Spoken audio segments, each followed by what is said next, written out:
Welcome to Drishti Judiciary's latest initiative, the Law MCQs program. Practice questions covering legal current affairs, general knowledge, and previous year's questions. Let's begin today's session. The first question is, when the court is unable to assess damages, the aggrieved party may be awarded nominal damages, exemplary damages, actual damages, or liquidated damages. जब न्यायालय क्षति का आंकलन करने में असमर्थ होता है तो पीड़ित पक्ष को यह दिया जा सकता है नाम मात्र नुकसानी, अनुकरणीय नुकसानी, वास्तविक नुकसानी या परिसमापन नुकसानी। The correct answer is option A, nominal damages. इसका सही उत्तर है ऑप्शन ए, नाम मात्र नुकसानी। In the Indian legal system, nominal damages are a type of remedy that may be awarded in breach of contract cases under the Indian Contract Act 1872. When a contract is breached, the non-breaching party may be entitled to compensation for the loss suffered due to the breach.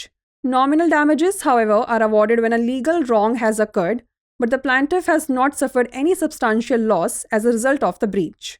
The purpose of nominal damages is to recognize the breach of contract and uphold the non-breaching party's rights, even though the non-breaching party has not suffered significant financial loss. It is a token amount awarded by the court.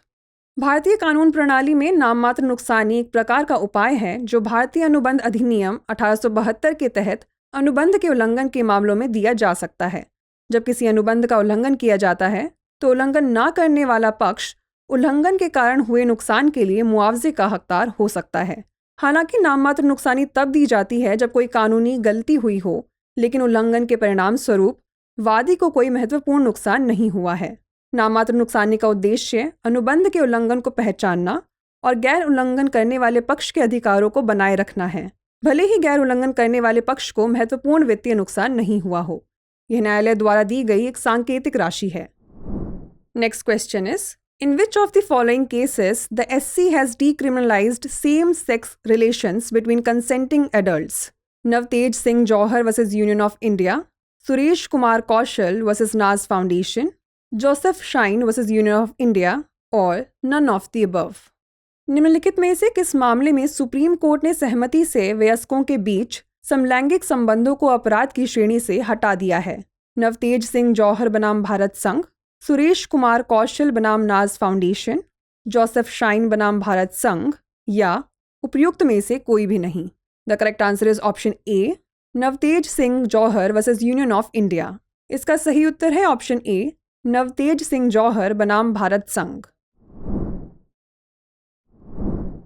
The case of Navtej Singh Johar vs. Union of India is a landmark judgment in Indian legal history, delivered by the Supreme Court of India on September 6, 2018. The case revolved around the constitutional validity of Section 377 of the Indian Penal Code, a colonial-era law that criminalized carnal intercourse against the order of nature, which included consensual homosexual acts. In a unanimous verdict, a 5-judge bench of the Supreme Court declared Section 377 unconstitutional insofar as it criminalized consensual homosexual acts between adults in private. The court recognized that Section 377 was discriminatory and a violation of the fundamental rights guaranteed under the Constitution. The judgment was celebrated as a major victory for LGBTQ+ rights in India as it decriminalized homosexuality and affirmed the dignity and equality of LGBTQ+ individuals. Navtej Singh जौहर बनाम भारत संघ का मामला भारतीय कानूनी इतिहास में एक ऐतिहासिक निर्णय है जो 6 सितंबर 2018 को भारत के सुप्रीम कोर्ट द्वारा दिया गया था। यह मामला भारतीय दंड संहिता की धारा 377 की संवैधानिक वैधता के इर्द गिर्द है, जो एक औपनिवेशिक युग का कानून है जो प्रकृति के आदेश के खिलाफ शारीरिक संबंधों को अपराध मानता है, जिसमें सहमति से समलैंगिक कृत्य भी शामिल हैं।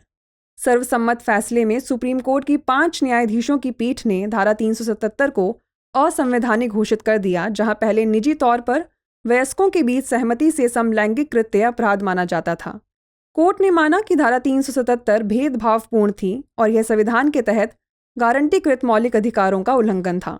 इस फैसले को भारत में LGBTQ+ अधिकारों के लिए एक बड़ी जीत के रूप में माना गया, क्योंकि इसने समलैंगिकता को अपराध की श्रेणी से हटा दिया और LGBTQ+ व्यक्तियों की गरिमा एवं समानता की पुष्टि की। The next question is, The right to property ceased to be a fundamental right with the 42nd Constitutional Amendment, 44th Constitutional Amendment, 61st Constitutional Amendment और 69th Constitutional Amendment. किस संशोधन के साथ संपत्ति का अधिकार मौलिक अधिकार नहीं रह गया?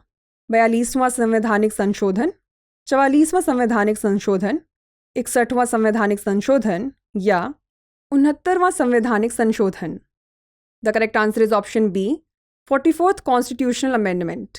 इसका सही उत्तर है ऑप्शन बी, 44वां संवैधानिक संशोधन. Originally, the right to property was considered a fundamental right under the Indian Constitution when it was adopted in 1950. Article 31 guaranteed the right to acquire, hold, and dispose of property and protected individuals from being deprived of their property except through due process of law and with the payment of compensation. The 44th Amendment to the Constitution, enacted in 1978, made a significant change by removing the right to property from the list of fundamental rights. The right to property was shifted to Article 300A, making it a legal right instead of a fundamental right. This change meant that while individuals still have the right to own and enjoy property, the government could acquire property for public purposes, subject to the law, which includes the payment of fair compensation. मूल रूप से संपत्ति का अधिकार भारत संविधान के तहत एक मौलिक अधिकार माना जाता था जब इसे वर्ष 1950 में अपनाया गया था. अनुच्छेद 31 ने संपत्ति के अधिग्रहण, धारण और निपटान के अधिकार की गारंटी दी तथा व्यक्तियों को कानून की उचित प्रक्रिया व मुआवजे के भुगतान के अलावा उनकी संपत्ति से वंचित होने से बचाया. वर्ष 1978 में अधिनियमित संविधान के 44वें संशोधन ने संपत्ति के अधिकार को मौलिक अधिकारों की सूची से हटाकर एक महत्वपूर्ण बदलाव किया. संपत्ति के अधिकार को अनुच्छेद 300A में स्थानांतरित कर दिया गया, जिससे यह मौलिक अधिकार की बजाय कानूनी अधिकार बन गया. इस परिवर्तन का अर्थ यह था कि जहां व्यक्तियों के पास अभी भी संपत्ति रखने और उसका आनंद लेने का अधिकार है, वहीं सरकार कानून के अधीन सार्वजनिक उद्देश्यों के लिए संपत्ति का अधिग्रहण कर सकती है, जिसमें उचित मुआवजे का भुगतान भी शामिल है. Next question is, under the Indian evidence act 1872, which of the following is not considered as secondary evidence? Certified copies of the original document, photostat copies of the original document, oral account given by a person who has seen the document, or copies of documents obtained through unauthorized means. भारतीय साक्ष्य अधिनियम 1872 के तहत निम्नलिखित में से किसे द्वितीयक साक्ष्य नहीं माना जाता है? मूल दस्तावेज की प्रमाणित प्रतियां, मूल दस्तावेज की फोटोस्टेट प्रतियां, दस्तावेज को देखने वाले व्यक्ति द्वारा दिया गया मौखिक विवरण या अनाधिकृत तरीकों से प्राप्त दस्तावेजों की प्रतियां. The correct answer is option D, copies of documents obtained through unauthorised means. इसका सही उत्तर है ऑप्शन डी, अनाधिकृत तरीकों से प्राप्त दस्तावेजों की प्रतियां. Under the Indian evidence act 1872, secondary evidence includes certified copies of the original document, photostat copies of the original document, oral accounts of the contents of the document given by a person who has seen the document under certain conditions outlined in Section 63 of the Act. However, copies of documents obtained through unauthorized means are generally not considered valid secondary evidence. The authenticity and reliability of such copies are questionable, and therefore they do not satisfy the requirements of secondary evidence under the Indian Evidence Act. भारतीय साक्ष्य अधिनियम 1872 के तहत द्वितीयक साक्ष्य में मूल दस्तावेज की प्रमाणित प्रतियां शामिल हैं. मूल दस्तावेज की फोटोस्टेट प्रतियां. अधिनियम की धारा 63 में उल्लिखित कुछ शर्तों के तहत दस्तावेज को देखने वाले व्यक्ति द्वारा दिए गए दस्तावेज की सामग्री का मौखिक विवरण. हालांकि अनाधिकृत तरीकों से प्राप्त दस्तावेजों की प्रतियों को आमतौर पर वैध माध्यमिक साक्ष्य नहीं माना जाता है. ऐसी प्रतियों की प्रामाणिकता और विश्वसनीयता संदिग्ध है और इसीलिए वे भारतीय साक्ष्य अधिनियम के तहत द्वितीयक साक्ष्य की आवश्यकताओं को पूरा नहीं करती हैं. The last question is, in which one of the following consideration is not required? Contract of insurance, contract of bailment, contract of guarantee और कॉन्ट्रैक्ट ऑफ सर्विस. निम्नलिखित में से किसमें विचार की आवश्यकता नहीं है? बीमा का अनुबंध, उपनिधान का अनुबंध, गारंटी का अनुबंध या सेवा का अनुबंध. The correct answer is option B, contract of bailment. इसका सही उत्तर है ऑप्शन बी, उपनिधान का अनुबंध. Bailment is defined under Section 148 of the Indian Contract Act. Bailment is the delivery of goods by one person to another for some purpose upon a contract that they shall, when the purpose is accomplished, be returned or otherwise disposed of according to the direction of the person delivering them. One key aspect of a contract of bailment under Indian law is that it does not require consideration to be valid. This means that the bailment contract can be established without any payment or exchange of value between the parties. What matters is the agreement between the bailer and the bailee regarding the delivery and handling of goods for a particular purpose.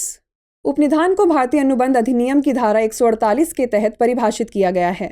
उपनिधान किसी उद्देश्य के लिए एक व्यक्ति द्वारा दूसरे व्यक्ति को वस्तु की डिलीवरी है। एक अनुबंध पर की उद्देश्य पूरा होने पर उन्हें वापस कर दिया जाएगा या उन्हें वितरित करने वाले व्यक्ति के निर्देश के अनुसार अन्यथा निपटान किया जाएगा। भारतीय कानून के तहत उपनिधान के अनुबंध का एक प्रमुख पहलू यह है कि इसे वैध होने के लिए विचार की आवश्यकता नहीं है। इसका अर्थ यह है कि उपनिधान अनुबंध बिना किसी भुगतान या पार्टियों के बीच मूल्य के आदान प्रदान के बिना स्थापित किया जा सकता है। किसी विशेष उद्देश्य के लिए माल की डिलीवरी और हैंडलिंग के संबंध में जमानतकर्ता और उपनिधानदार के बीच समझौता क्या मायने रखता है? Before we wrap up, here's a question for you. Mean profit means a profit earned by a mission, very minimum profit, profit received or could have been received by a wrongful possessor of property, or none of the above. Mean profit का अर्थ है एक mission द्वारा अर्जित लाभ, बहुत न्यूनतम लाभ, संपत्ति के गलत तरीके से मालिक द्वारा प्राप्त लाभ या प्राप्त किया जा सकता था, या उपरोक्त में से कोई नहीं। इसका उत्तर हमें कमेंट सेक्शन में ज़रूर भेजिएगा। ऐसी और वीडियोस देखने के लिए लाइक, शेयर और सब्सक्राइब करना ना भूलें। धन्यवाद।